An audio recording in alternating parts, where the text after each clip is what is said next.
সভা মত বিনিময় সভায় উপস্থিত এই প্রতিষ্ঠানের সর্বস্তরের কর্মকর্তা এবং কর্মচারীবৃন্দ, ডক্টরস অ্যাসোসিয়েশন অফ বাংলাদেশের সর্বস্তরের নেতৃবৃন্দ, আমার সামনে উপস্থিত সকলে যারা রয়েছেন, আসসালামু আলাইকুম। প্রিয় উপস্থিতিবৃন্দ, আমি প্রথমে একটু আলোকপাত করতে চাই যে বিগত 17 বছরে আমরা স্বাস্থ্য খাতে কি পরিমাণ দুর্নীতি দেখেছি সেটা নিশ্চয়ই আপনাদের মনে রয়েছে। আপনাদের খেয়াল থাকবে, স্বাস্থ্য খাতের মিঠু নামে একজন কন্ট্রাক্টর ছিল, জি.কে. শামীম নামে একজন কন্ট্রাক্টর ছিল, আরো অনেকেই ছিল, আমার সবগুলো নাম এখনো মনে পড়ছে না। তাদের যে হাজার হাজার কোটি টাকার দুর্নীতি এবং বাংলাদেশের অর্থ সম্পদ লুটপাট করে নিয়ে বিদেশে পাচার করে দেওয়া এবং বিগত আওয়ামী সরকারের সর্বোচ্চ পর্যায়ের ইনভলভমেন্ট এইসব দুর্নীতিতে, সেগুলো আমরা সকলেই দেখেছি, কারোরই অজানা নয়। আপনাদের খেয়াল থাকবে যে উপজেলা স্বাস্থ্য কমপ্লেক্সের নামে কি পরিমাণ লুটপাট করা হয়েছে। সেখানে দেখা গিয়েছে শত শত কোটি টাকার যন্ত্রপাতি ফেলে রাখা হয়েছে, কিন্তু স্বাস্থ্য কমপ্লেক্সের চাল নাই, ছাদ নাই, সেখানে গরু ছাগল পালা হচ্ছে। সারা দেশে আমরা এই ধরনের চিত্র দেখেছি এবং বিগত সরকারের লুটপাটের হাত থেকে ন্যাশনাল মেডিকেল কলেজ, হসপিটাল এবং কলেজ, দুইটা প্রতিষ্ঠানের একটাও রক্ষা পায় নাই, যেটার কিছুটা বিস্তারিত আমার পূর্ববর্তী বক্তা বলে গিয়েছেন। তাই আমি আপনাদের কাছে আশ্বস্ত করতে চাই, ইনশাল্লাহ আগামী দিনে যদি আমরা জনগণের ভোটে নির্বাচিত হয়ে রাষ্ট্র পরিচালনার দায়িত্ব পাই, প্রথমেই আমাদের কাজ হবে প্রত্যেকটি যে স্বাস্থ্য সেবা দানকারী প্রতিষ্ঠান, বিশেষ করে যে হাসপাতাল এবং কলেজগুলো রয়েছে এবং আমাদের এই অঞ্চলে যে প্রতিষ্ঠানগুলো রয়েছে, সেখানকার সকল পর্যায়ের দুর্নীতির বিরুদ্ধে জিরো টলারেন্স নীতি অবশ্যই আমরা গ্রহণ করবো ইনশাআল্লাহ। সেটা চিকিৎসা সেবা দেওয়ার ক্ষেত্রে হোক, অথবা যে কোনো নিয়োগ প্রক্রিয়া হোক, অথবা কলেজের স্টুডেন্ট ভর্তি করানোর বিষয় হোক। আমি এটাও শুনেছি যে কলেজে স্টুডেন্ট ভর্তি করানোর ক্ষেত্রেও এই ধরনের দুর্নীতির আশ্রয় নেওয়া হয়েছিল এবং সেই ক্ষেত্রে অর্থ লেনদেন করা হতো। এটা কত বড় ভয়ঙ্কর একটা কথা, কারণ আমরা যদি আমাদের এই শিক্ষা প্রতিষ্ঠান, কলেজ, বিশেষ করে মেডিকেল কলেজ, সেখানে যদি আমরা মেধাকে গুরুত্ব না দেই, মেধাকে প্রায়োরিটি না দেই, তাহলে ভবিষ্যতে আমাদের এই সেক্টরে, বিশেষ করে যারা হেলথ প্রফেশনালস এবং সম্মানিত ডাক্তাররা রয়েছেন এবং তাদের যে স্ট্যান্ডার্ড, সেটা কোন জায়গায় পৌঁছাতে পারে সেটা নিশ্চয়ই আমরা কিছুটা হলেও অনুধাবন করতে পারি।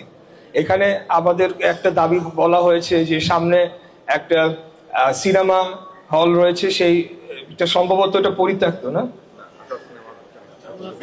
আচ্ছা, আজাদ সিনেমা হল যেটা রয়েছে সেটা মালিকানা নিয়ে বা তারা বিক্রি করে দিবেন, এরকম একটা বিষয় নিয়ে আমরা বেশ কিছু মাস যাবত এইটা নিয়ে আমি কথা বলেছি এবং আমি তখনই ডক্টরস অ্যাসোসিয়েশন অফ বাংলাদেশের নেতৃবৃন্দ যাদের সাথে আমার বৈঠক হয়েছিল, আমি তখনই ওনাদেরকে কথা দিয়েছি যে কোনো মূল্যে এখানে অন্য কোনো কিছু না করে যাতে এই হসপিটালটা বর্ধিতকরণ করা হয়, সেই কাজে আমরা ব্যবহার করতে পারি। কারণ আমাদের এই অঞ্চলে এরকম একটা বড় হাসপাতাল তেমন নেই। প্রাইভেট হসপিটাল দু একটা রয়েছে, যেমন ওই যে আসগর আলী, তারপরে সালাউদ্দিন মেডিকেল রয়েছে, কিন্তু এরকম একটা হসপিটাল যেখানে সর্বস্তরের সব শ্রেণী পেশার মানুষ সুলভ মূল্যে চিকিৎসা পাবে, সেরকম একটা হাসপাতাল এই ন্যাশনাল মেডিকেল কলেজ হাসপাতাল এই অঞ্চলে একমাত্র। তাই এখানে যে বেড উন্নতিকরণের কথা বলা হয়েছে, সেটাও আমরা অবশ্যই মানে প্রায়োরিটি বেসিসে কিভাবে এখানে 1000 বেড অথবা 500, এখন আছে এখন রয়েছে 500, সেটাকে 1000 বেডে উন্নতিকরণ করার জন্য অবশ্যই আমি পদক্ষেপ নিব এবং আমরা এটিকে অবশ্যই করে ছাড়বো ইনশাল্লাহ। সেটার জন্য আমার যেখানে যেখানে যাওয়া দরকার যাব, যেখানে যেখানে চাপ প্রয়োগ করার করব, কিন্তু এটা আমাদের এই এলাকার জনগণের জন্য আমাদের এই হাসপাতালটাকে আরো বর্ধিতকরণ করা প্রয়োজন এবং এটার যে সেবার মান সেটাকে উন্নয়ন করার জন্য যা যা ইনভেস্টমেন্ট দরকার সরকারি পক্ষ থেকে, সেখানে আমার অবশ্যই জোরালো ভূমিকা থাকবে, কারণ এটা আমাদের একটা অগ্রাধিকার। স্বাস্থ্য খাতটা অবশ্যই অগ্রাধিকার পাবে, স্বাস্থ্য এবং শিক্ষা আগামী দিনে বাংলাদেশ জাতীয়তাবাদী দল সরকার গঠন করলে। এর পাশাপাশি নিয়োগ প্রক্রিয়া নিয়ে বলা হয়েছে, স্টাফদের বিষয় যেগুলো বলা হয়েছে, চিকিৎসা, তো এটা তো খুব স্বাভাবিক একটা বিষয় যে প্রত্যেকটা শিক্ষা প্রতিষ্ঠান অথবা স্বাস্থ্যসেবা দানকারী প্রতিষ্ঠান সেখানকার যারা স্টাফরা রয়েছেন, আপনারা তো সবসময় আমাদেরকে চিকিৎসা সেবা দিয়ে আসছেন। অতএব আপনাদের পরিবাররা বা আপনারা যে একটা সুবিধা পাবেন, আপনাদের পরিবারও একটা সুবিধা পাবে, এটাই স্বাভাবিক। এখানে কোনো অস্বাভাবিক কিছু নাই। তাই সেই বিষয়ে অবশ্যই আমি যদি সুযোগ পাই, ইনশাল্লাহ আগামী দিনে এটা আমি করে দেবো ইনশাল্লাহ। তো উপস্থিত আমাদের প্রিয় এবং সম্মানিত যারা ডাক্তার বৃন্দ রয়েছেন, এখানকার শিক্ষক বৃন্দ রয়েছেন, আর বক্তব্য দীর্ঘায়িত করব না। আমি শুধু বলতে চাই যে 1971 সালে মহান মুক্তিযুদ্ধ হয়েছিল একটা স্বাধীন, সার্বভৌম এবং গণতান্ত্রিক রাষ্ট্র হিসেবে এই বাংলাদেশকে গড়ে তোলার জন্য। আমরা বিগত 71 সালের পর থেকে দেখেছি বারবার এই বাংলাদেশে গণতন্ত্র হোঁচট খেয়েছে, এবং প্রত্যেকবারই এবং প্রতিটি ক্ষেত্রে আমাদের যে জিওপলিটিক্যাল অবস্থান বাংলাদেশের, সেই কারণে দেশি বিদেশি নানা ধরনের চক্রান্ত, ষড়যন্ত্র সবসময় লেগেছিল। বিশেষ করে বিগত 17 বছর আমরা দেখেছি যে এটা এখন অস্বীকার করার কিছু নাই বা এটাকে ঘুরাইয়ে পেঁচান বলারও কিছু নাই, যে আমাদের প্রতিবেশী রাষ্ট্র ভারত তাদের ইচ্ছা অনুযায়ী বাংলাদেশে বিগত এখন নিষিদ্ধ ঘোষিত আওয়ামী লীগ তারা বাংলাদেশটাকে দখল করে রেখেছিল, এখানে লুটপাট চালিয়েছে এবং আমাদেরকে দ্বিতীয় শ্রেণীর নাগরিক হিসেবে বাংলাদেশের নাগরিকদের এখানে একটা ট্রিটমেন্ট করা হতো। এবং আপনারা অনেক সময় বলা হতো যে বাংলাদেশকে দখল করে নিয়েছে ভারত, যদি দখলও করে নিত তাহলে তো আমরা ভারতীয় নাগরিক যারা তাদের থেকেও কম মর্যাদা আমরা তো ভোগ করেছি, অতএব তার চাইতেও নিকৃষ্ট অবস্থার আমরা ছিলাম। তো সেই জায়গায় যদি আমরা সেই জায়গার থেকে আমরা মুক্তি পেয়েছি, কিন্তু আমরা সেই জায়গায় আর ফেরত যেতে চাই না। তাই আমি বলবো যে আগামী 12ই ফেব্রুয়ারি বাংলাদেশ জাতীয়তাবাদী দলের পক্ষে, ধানের শীষের পক্ষে আপনারা ভোট দিবেন।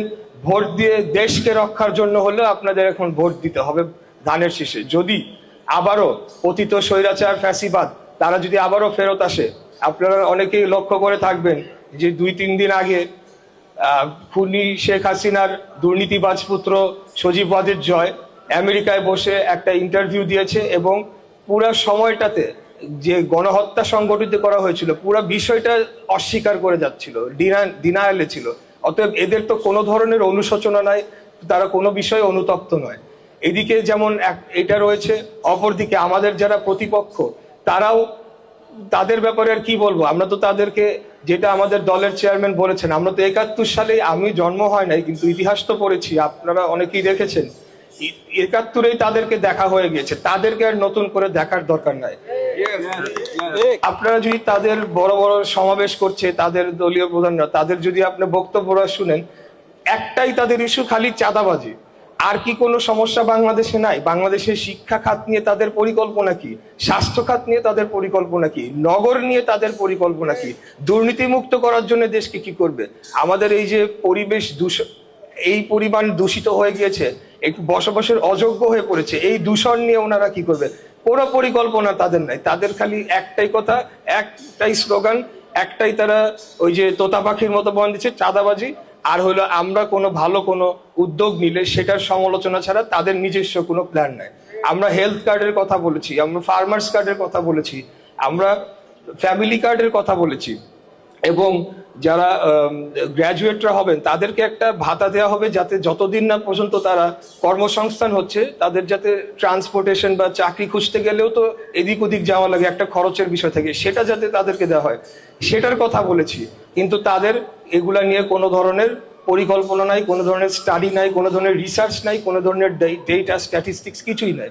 তারা খালি ওই একটাই বুলি বলতে পারে যে চাঁদাবাজি, আরেকটা হলো গিয়া এই আমাদের কোনো ভালো উদ্যোগ থাকলে সেটার সমালোচনা করা। এদের রাষ্ট্র পরিচালনার বিন্দু মাত্র কোনো ধারণা নাই। বিশেষ করে আমি মা বোনদের, মহিলাদের বলবো, ভুলেও আপনারা এদেরকে ভোট দেন না, আপনাদের জীবন ধ্বংস করে দেবে। আপনারা এদেরকে চিনেন না, এদের মতো ভয়ঙ্কর চেহারা। আমি আপনাদেরকে, আর এখন যেহেতু আমি একজন প্রার্থী, আমি খুব বেশি কিছু বলতে চাচ্ছি না, তবে আমি মা বোনদের অনুরোধ জানাবো, বাংলাদেশে 52% ভোটাররা হচ্ছে নারীরা। আপনারা দয়া করে এদেরকে আপনারা ভোট দিবেন না, এবং আপনারা দেশকে বাঁচানোর জন্য, আপনাদের জীবনকে আগামী দিনে রক্ষা করার জন্য হলেও, শত কষ্ট হলেও আপনারা ভোট কেন্দ্রে যাবেন এবং ভোটটি আপনারা দিয়ে আপনারা সঠিক সিদ্ধান্তটি নেবেন, এই আশাবাদ ব্যক্ত করছি, এই আবেদন আপনাদের প্রতি জানাচ্ছি। সর্বোপরি আমি আমার পক্ষেও আজকে একটা দাবি নিয়ে আপনাদের কাছে এসেছি। আপনারা আগামী 12ই ফেব্রুয়ারি আমাকে একটা ভোট দিবেন। আমি আপনাদেরকে কথা দিচ্ছি, ইনশাল্লাহ জনগণের প্রত্যাশা অনুযায়ী কাজ করব, তার এক চুল ব্যত্যয় ঘটবে না ইনশাল্লাহ, আমি কথা দিয়ে যাচ্ছি আপনাদের।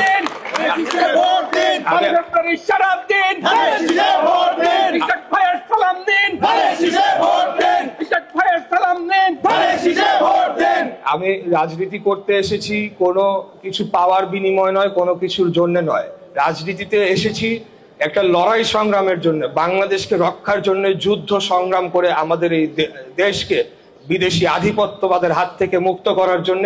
সেটাই আমার মূল লক্ষ্য, এবং বাংলাদেশের উন্নয়ন এবং জনগণের মৌলিক অধিকার নিশ্চিত করা, দলমত ধর্ম বর্ণ শ্রেণী পেশা নির্বিশেষে পাহাড়ি সমতল আমরা পাশাপাশি সমান অধিকার নিয়ে বসবাস করব। নারী পুরুষ শিশু কোনো ভেদাভেদ থাকবে না, সকলেই স্বস্তিতে এবং নির্ভয়ে নিরাপদে রাস্তা দিয়ে চলাফেরা করতে পারবে। দিনের যে কোনো সময় নারীরা হোক, শিশুরা হোক, পুরুষরা হোক, যে কেউ, বৃদ্ধরা হোক, তাদের কোনো ধরনের হুমকি থাকবে না, নিরাপত্তার হুমকি থাকবে না।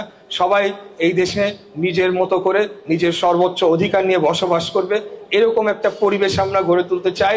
আমরা আইন শৃঙ্খলা পরিস্থিতিকে উন্নয়ন ঘটিয়ে এখানে যাতে আমরা স্বস্তিতে চলাফেরা করতে পারি, কোনো ধরনের ক্রাইম যাতে আমাদেরকে এখানে আমাদের সেটার শিকার না হতে হয়, সেরকম একটা পরিবেশ গড়ে তুলতে চাই।